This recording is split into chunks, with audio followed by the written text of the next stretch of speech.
Greetings, my dear viewer. You're on the channel The Price of Cheating. The channel is for those who appreciate traditional family values and condemn adultery. So be sure to subscribe to the channel. Let's get started. The morning air was crisp, carrying with it a hint of new beginnings, though for me, it only underscored the fractures in my world. Another day loomed ahead, heavy with the shadows of my faltering marriage. The night before had been another step in the unraveling of what Linda and I had built over the past 12 years. This time, she had brought up her plans to go on a date. Yes, she used that word, with another man. Not as a fleeting suggestion, but with a deliberateness that made it sting even more. It felt as though the foundation of our life together had been rewritten without my consent. Her intentions were crystal clear. This wasn't about us, it was entirely about her. Standing in the doorway with arms crossed, I listened as she laid out her reasoning with the casualness of someone justifying an extravagant purchase. She insisted she deserved this, a chance to feel alive again, to recapture the excitement of forbidden territory. I didn't argue. What point was there? Her mind had been made long before she started talking.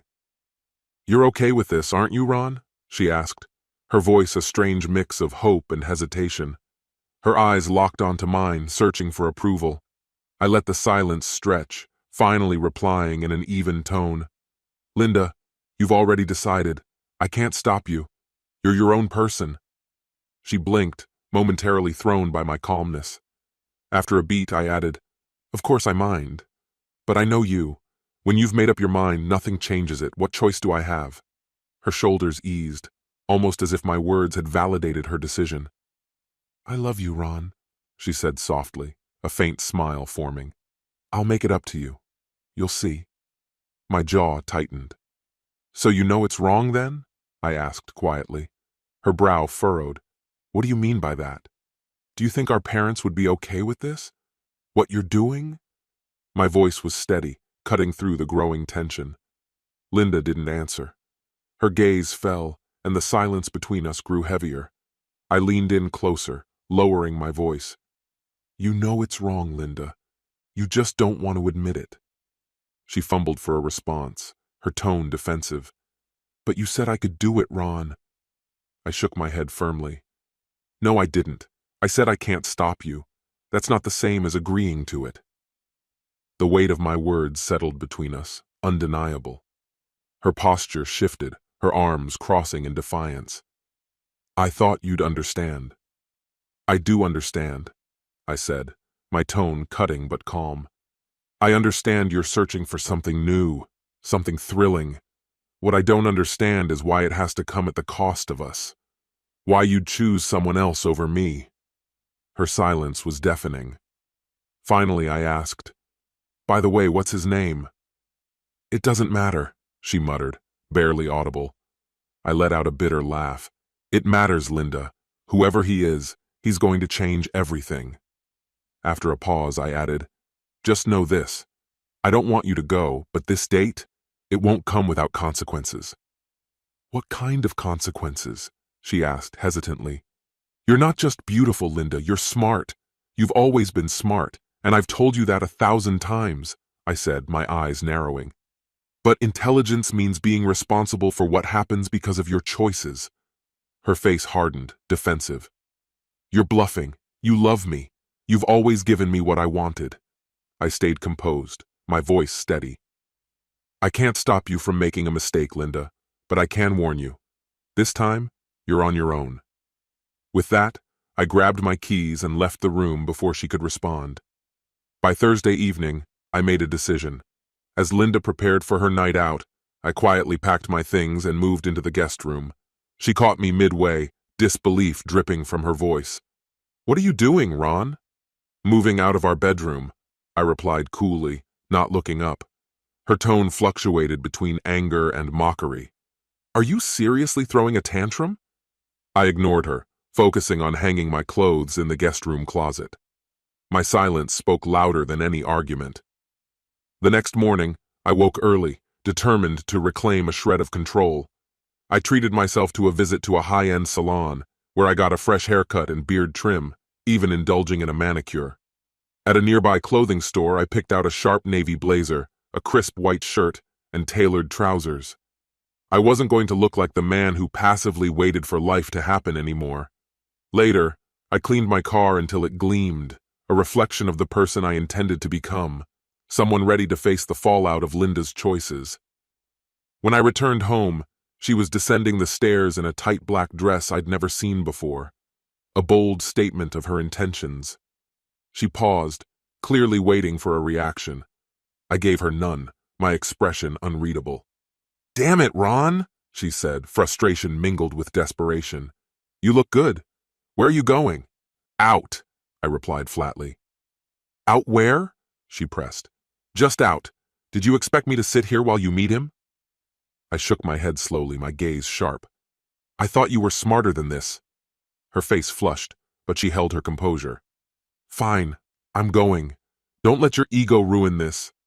I allowed myself a faint smile, opening the garage door. "Don't worry about me, Linda. Just remember, there are always consequences."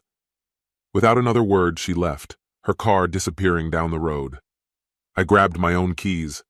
I wasn't going to sit idle, watching life pass me by. Over the past few months, I'd grown close to Ava, a kind and understanding colleague. That evening, we met at a cozy wine bar, its soft lighting and smooth jazz creating the perfect atmosphere for the kind of effortless conversation we'd always shared. The instant Ava greeted me, her smile carried a warmth that felt like sunshine breaking through clouds. Her sparkling eyes didn't just look at me, they seemed to truly see me. We chose a simple meal, accompanied by a bottle of wine, and before long the conversation flowed effortlessly, as though we were old friends reconnecting. Ava was different from anyone I'd ever known. She laughed at my quirks in a way Linda never had. We traded stories, moved with the quiet rhythm of the music in the background, and let our gazes linger in moments that felt anything but ordinary. This wasn't about erasing Linda, it was about finding pieces of myself again. When I dropped Ava off at her place around 10, she leaned in close, her lips brushing softly against my cheek, leaving behind a warmth I hadn't felt in ages. "Go get her, Ron," she said playfully, her smile equal parts gentle and teasing. When I returned home, Linda was already there, still dressed from her night out. Her wide eyes revealed a mix of surprise and suspicion. "Where were you?" she demanded, her tone sharp. I shrugged off my blazer and hung it on a chair. "That's none of your business," I said flatly, her face twisted with frustration. "What do you mean, none of my business? You left without a word." I let out a dry chuckle. "And did you tell me where you were going tonight, Linda?"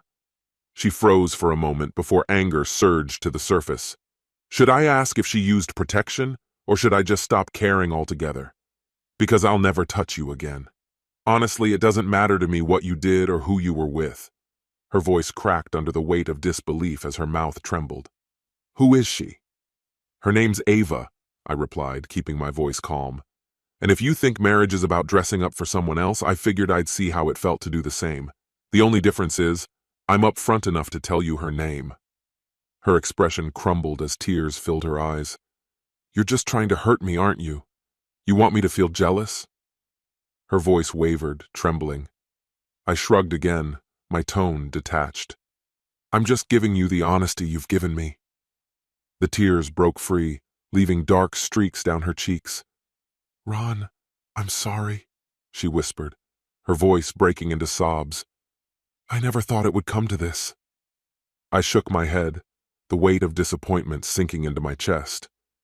"I warned you, Linda. Every choice has consequences." Her sobs grew louder, her body trembling with the force of her emotions. For a fleeting moment, regret flickered within me, but it was drowned out by the realization that the trust between us was irreparably shattered. Her voice barely rose above a whisper.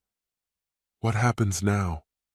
I exhaled deeply, letting the silence stretch before answering. "Now you figure out what you want, and I'll do the same. Tomorrow morning I'll call a lawyer.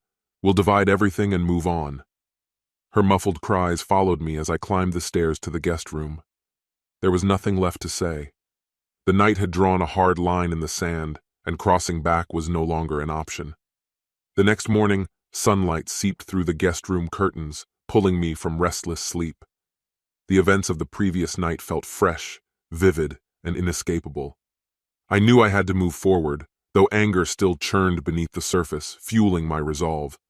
I reached for my phone and called Jason, an old college buddy and trusted attorney. Scheduling an urgent meeting with him felt like the first tangible step toward reclaiming control. After a quick shower, I dressed in jeans and a crisp shirt, ready to face what lay ahead. Downstairs, Linda sat at the kitchen table, her face pale and exhausted from a sleepless night. Her swollen, red-rimmed eyes met mine as I entered. "Ron," she said hesitantly, her voice shaky, "can we talk?" I smirked faintly, though there was no humor in it. "Go ahead, Linda. What do you want to say?" She bit her lip nervously. I'm sorry about last night. I shouldn't have gone out. It was stupid, and I never meant to hurt you." "Didn't mean to hurt me?" I echoed coldly. "Linda, you made a deliberate choice. You decided that whatever you were chasing mattered more than us." Her shoulders slumped, and fresh tears filled her eyes. "I thought I wanted something different," she said, her voice cracking. "But I was wrong. Please, Ron, give me another chance." I shook my head, my tone unwavering. "Another chance? Do you really think I'm that naive?" Without waiting for her response, I turned and walked out the door. There was no point in prolonging the conversation. At Jason's office, I laid out everything: the betrayal, the fallout, and my decision to move on. He listened carefully before nodding. "If you're certain we can start the process today, we'll file the necessary paperwork, and if she challenges it, we'll escalate." "Do it," I said firmly. Each signature felt like another piece of closure being carved into stone. When I left the office, an unexpected sense of liberation mingled with lingering anger. This wasn't just about ending a marriage, it was about making sure Linda understood the full weight of her actions. One more call was needed, to Jake, a longtime friend with a talent for delivering messages that couldn't be ignored. Over coffee at a diner on the outskirts of town, I explained the situation, outlining the target: Kevin South, the man Linda had chosen over our vows. Jake smirked, leaning back in his chair. "I'll handle it," he said simply. "No one crosses you, Ron. Not without consequences." By the time I got back home, the afternoon sunlight was fading. Linda was still at the kitchen table, her phone resting idly in her hand. When she looked up at me, a flicker of hope crossed her face. "Ron," she said softly, "where have you been?" "We need to talk," she said, her voice trembling with apprehension. I glanced at her briefly, then shook my head with finality. "No, Linda," I replied, my tone resolute. "I've said everything I needed to. My lawyer will handle the rest." Her complexion turned pale as she stood unsteadily, gripping the table for support. "You're serious? You're really divorcing me?" Her voice quivered, caught between disbelief and desperation.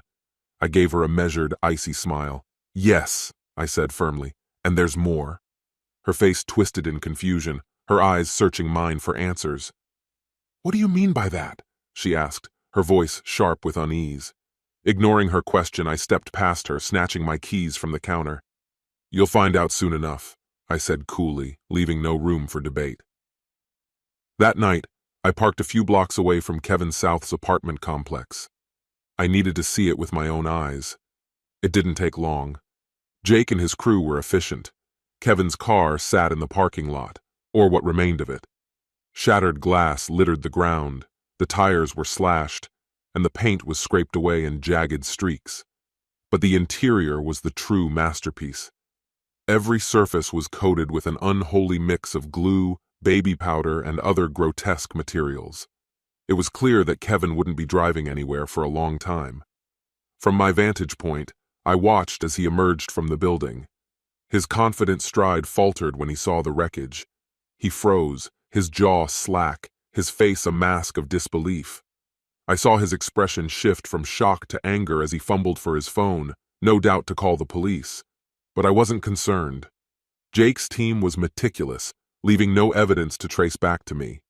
As Kevin seethed, a wave of satisfaction washed over me. This was only the beginning. The following morning, I woke early to pack the last of my belongings. Linda was still asleep, her face blotchy and swollen from hours of crying. I didn't bother waking her. Instead, I left the signed divorce papers on the kitchen counter with a simple note: "You wanted freedom. Here it is." I loaded my suitcase into the car and drove to Ava's apartment. She had kindly offered me a spare room while I sorted everything out, a gesture I genuinely appreciated. But this wasn't about moving forward just yet. It was about making sure Linda grasped the weight of her decisions. By the time she woke up, my lawyer's formal notice would already be in her inbox. Later that morning, my phone buzzed incessantly with her calls. I let everyone go to voicemail. I was done listening to her pleas. By midday, Eva texted me. "Linda's here. Should I let her in?" My response was blunt. No. Linda needed to face the consequences of her actions. Manipulation wasn't going to save her this time. Choices have repercussions, and she had made hers. Over the next week, the divorce process moved swiftly. Linda tried to push back, bombarding me with calls, texts, and even showing up at my office. I had anticipated her desperation. My lawyer, unflinching and precise, ensured that she wouldn't get more than she deserved. The house lease was set to expire soon, forcing her to find a new place to live. I felt no obligation to help. One day, I spotted her near my car in the office parking lot. She stood there, her face streaked with tears, clutching her coat tightly against the wind. I walked past her without a glance. "Ron!" she called out, her voice cracking. "I was wrong. I see that now. Please, I'm begging you." I stopped and turned to face her. Her eyes, swollen and red, met mine with a pleading intensity. "Linda," I said evenly, "this is over. You made your choices and I'm making mine. There's no going back." Her knees buckled, and she sank to the ground, sobbing. I felt no urge to comfort her. The memories of betrayal and deceit burned brightly, dousing any lingering regret. Without another word, I walked away, leaving her behind. Eva and I continued our casual relationship for a time, a mutual solace amidst the chaos. But it became clear that we were heading in different directions, and we parted on amicable terms. Eventually, I found a small townhouse near my workplace, a fresh start that symbolized my independence. Months later, I met Sophie at the gym. She was a revelation, strong, confident, and loyal in ways I hadn't experienced in years. As we grew closer, I felt a deep, genuine happiness return to my life. Our connection was built on honesty, free from the lies and betrayals of my past. Linda, I heard, moved out of state not long after. She disappeared from my life entirely. Kevin didn't fare much better. The vandalized car was only the start. Rumors about his personal life swirled at work, eventually forcing his resignation. He left town as well, seeking a fresh start far from his tarnished reputation. As for me, I learned that love isn't only about what you give, it's also about knowing when to let go. Healing came through reclaiming my life and ensuring those who wronged me faced the weight of their choices. In the end, I rediscovered myself, and that was the greatest victory of all. This concludes the story. If you like it, then put your powerful like and subscribe to the channel.